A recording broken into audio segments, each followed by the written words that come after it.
உண்மையான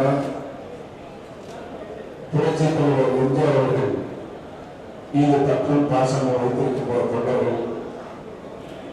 இதேபோல் புரட்சித் தலைவர் அம்மா அவர்கள் இந்த இயக்கத்தை ஒரு மாபெரும் இயக்கமாக, மக்கள் இயக்கமாக வளர்த்திருக்கின்ற அனைத்து தொண்டர்களுடைய எண்ணங்களின்படி நாங்கள் தான் உண்மையான அனைத்து இந்திய அண்ணா திராவிட முன்னேற்ற கழகம். நான் இன்றைக்கு உயிர் வர தெரிவிக்கிறேன்.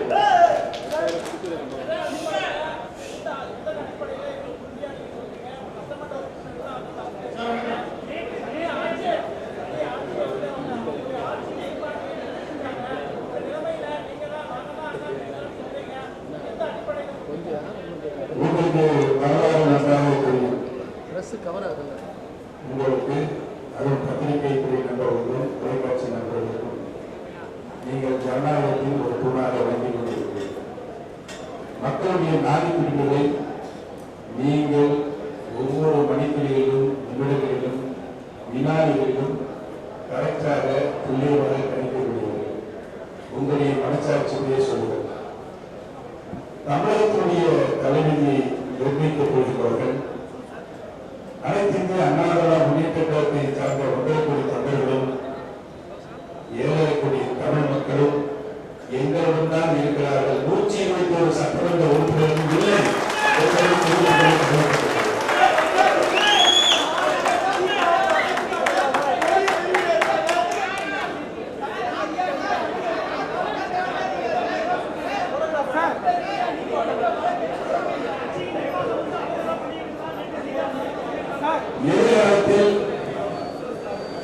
எதிர்காலத்தில் மக்களுடைய நீதிமன்றத்தில் இது உறுதியாக நிரூபிக்கப்படும்.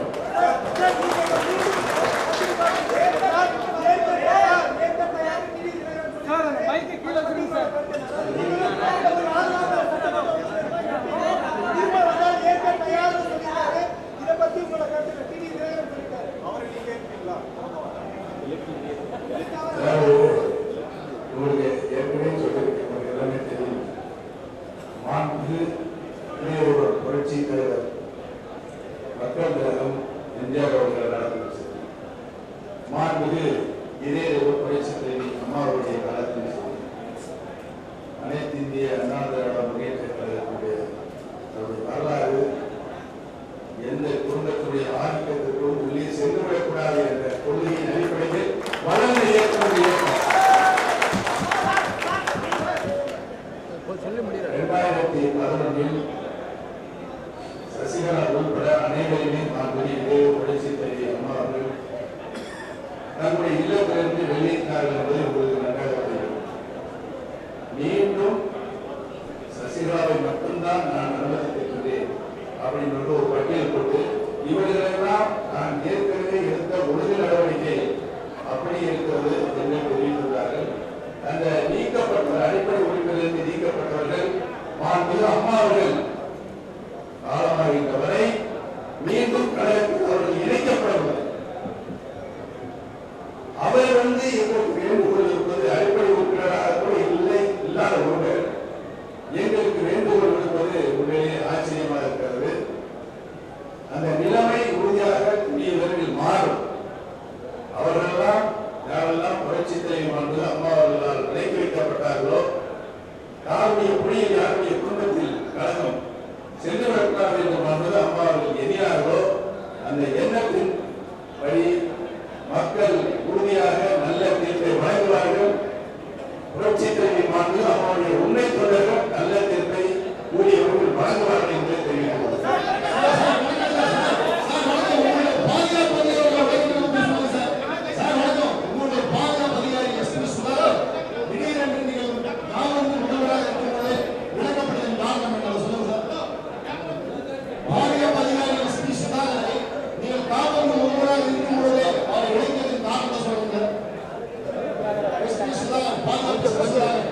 வர்ற மாதிரி பேசுங்க.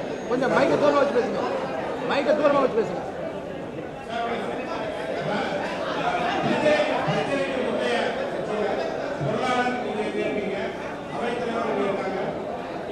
தொடர்ந்து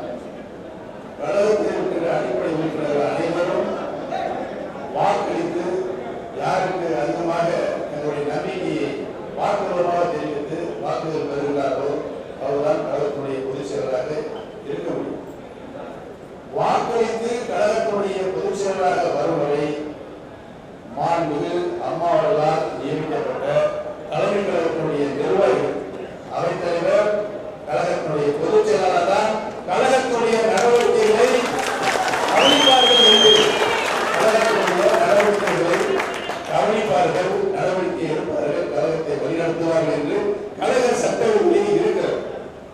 நீங்கள் உன்னிப்பாக கவனித்து புரிந்து கொள்ள வேண்டும். கழக சட்ட விதியில் இருக்கிறது. சசிகலா அவர்கள் கழக சட்ட விதிக்கு புறம்பாக பொதுச் செயலாளராக தேர்ந்தெடுக்கப்பட்டது செல்லாது. அவரால் நியமிக்கப்பட்டவர்கள் செல்லாது. அவரால் விளக்கப்பட்டவர்களுடைய நாகமாய் இருக்கிறார்களே அதுவும் செல்லாது.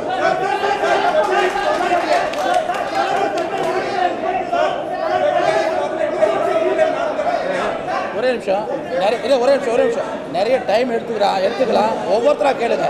எல்லாரும் ஒரே நேரத்தில் கேட்டா எப்படி சொல்லுங்க.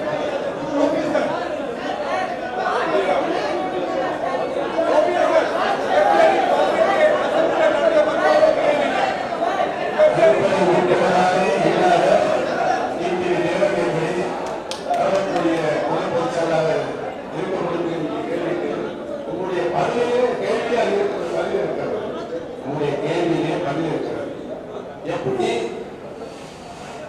இன்றைக்கும் கழகத்தினுடைய பொதுச் செயலாளர், கழகத்தினுடைய அடிப்படை உறுப்பினர் இருக்கும் வரை மாண்புமிகு இதேபோல் டாக்டர் புரட்சித் தலைவர் அம்மா அவர்கள் தான் கழகத்தினுடைய பொதுச் செயலாளர். அந்த இடத்தில் யாருக்கும் தகுதி